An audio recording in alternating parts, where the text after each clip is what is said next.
Gang rape in India. India Mars mission to launch amidst overwhelming poverty. Hard time dealing with corruption in India. Anti-globalization march brings Mumbai to a standstill. The world's largest climate summit, but India is absent. Constantly, the world surrounding this vast country, which I am currently residing in, provides the most recent headlines about what is going on in the bustling, evolving, complex, diverse concept of what constitutes today's India. While trying to understand the country comprising more than 1/7 of the world population, generalizations, misconceptions, and misleading simplifications easily arises in international media, and the outside-in approach hardly makes it any easier to understand and communicate status quo.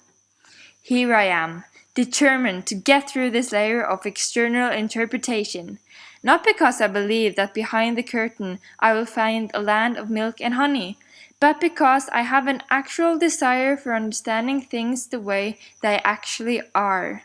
This is due to personal curiosity, but also because I acknowledge the necessity of having a sufficient contextual knowledge when addressing challenges and working towards solutions. My aim for Miyuki and the life beyond. Do not get me wrong. I do not think that the Harvard India Initiative weekend lasting conference, no matter how prominent the leaders, how top university attending the students are, will get me to a point anywhere near full enlightenment.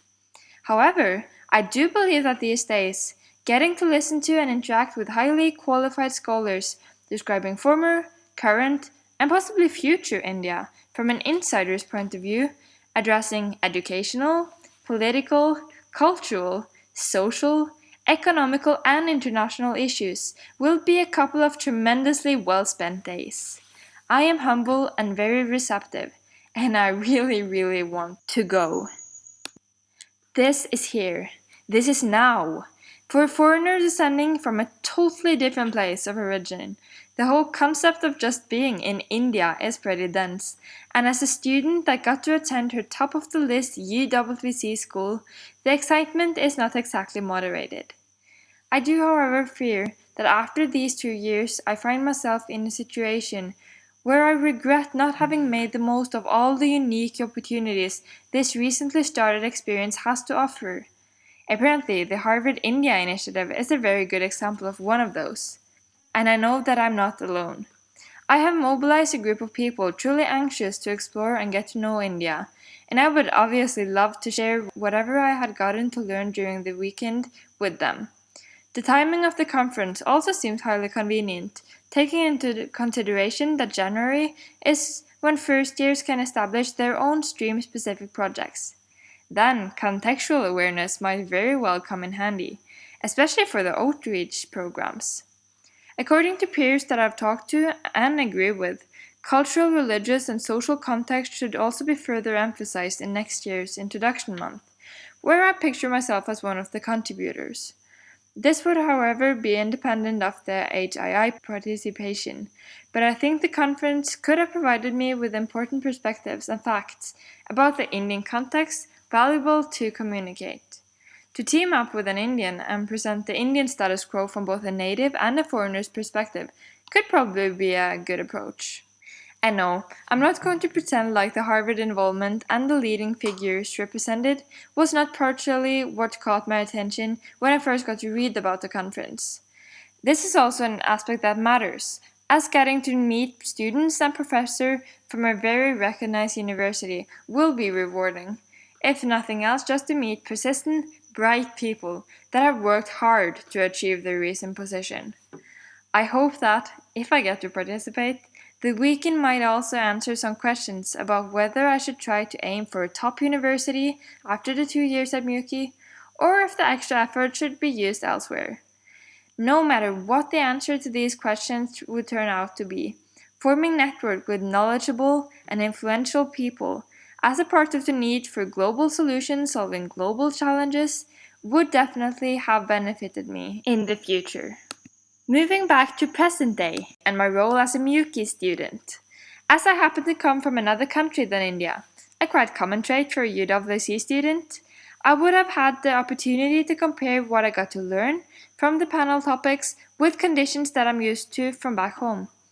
I'm hardly influenced by the Indian way of seeing things, for better and for worse, of course. But anyway, that gives me the ability to question assumptions that most native Indians take for granted. I chose the UWC education because I truly believe in the holistic core values that Muki to a great extent brings into force, and I would have used these as a point of departure in my participation in discussions, especially those involving educational questions. Muki, as I see it, is also a good example of how corporates can facilitate great institutions, which in our case, further on has led to prosperity in parts of the local community. This is something I would have found worth sharing as a Muki student, not because I applaud everything the big corporates do, but to show that cooperation between actors from the private and the governmental sector can lead to successful results. Ah, but you're a first year. Why send you to university conference, you might ask. Yes, I am for sure less experienced and less knowledgeable than many of my second years, and my university application do not have any immediate need for good-looking conferences. However, as a first year, there is this great advantage. My batch has another 1.5 years to let the Muki community benefit from whatever knowledge we gain. Knowledge about educational inaccessibility, lack of political transparency, social inequality, in the context that all of us live in. What also struck me after having read through the schedule were all the different levels of society that this conference's topics deal with. That means I would have gotten to use, for example, newly gained knowledge about rural conditions immediately after arriving back on campus, while other macro-level ideas most definitely would have had to ripen and be brought into force later in life.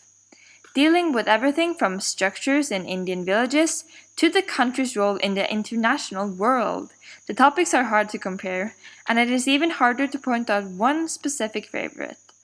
However, as I in many ways consider the challenge in billion and growing decisive for the success of other challenges dealt with in the conference, I think that this topic would be my number one. It is easy to, in the name of the environment, call for consumption stagnation in a country as populous as India. However, being here, seeing examples of grave social inequality and needs for basic necessities alter the way of thinking about economic growth. I think that this panel topic could have provided me with some of the viewpoints from either side, and hopefully a suggestion for a solution approaching both concerns. I am humble and very receptive, and I really, really want to go.